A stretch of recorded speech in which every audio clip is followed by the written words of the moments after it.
I will see about the final chapter of our syllabus, cash flow statement.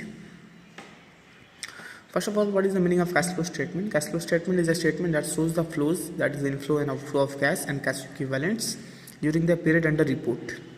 So whatever period for which we are preparing the cash flow statement, under that period, whatever cash inflows and outflows have occurred, that are to be recorded in the cash flow statement, and we need to find out the net cash balance, and we need to check what are the cash inflows and cash outflows during that period.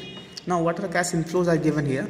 All the items that result into inflow or getting of cash are known as cash inflows, and all those activities for which we need to pay cash and cash equivalents are known as cash outflows.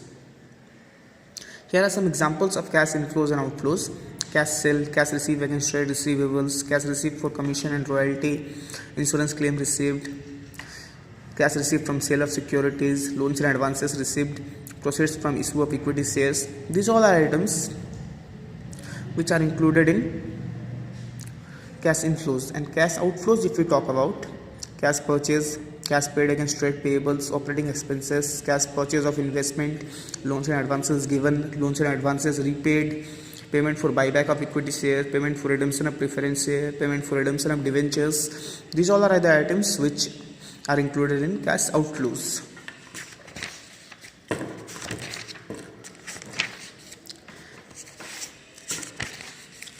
Next, here we can see the cash flow statement is divided into three parts or three activities basically: operating activity, investing activity, and financing activity. All the activities whatever are done in the business are to be classified under three different heads: operating, investing, and financing. Operating activities are those primary or principal revenue generating activities. For example, if their business is a non-financial concern or a trading concern, for that cash sale, cash received from debtors, royalty, fee, commission received, these all are the items that will be recorded under operating activity. The activities which are the principal activity of the business, the primary activities of the business which result in cash inflow or outflow, are to be recorded in the operating activity. Cash outflow in case of non-financial companies will be cash purchase, cash payment to trade payables, payment of operating expenses, payment of wages, etc.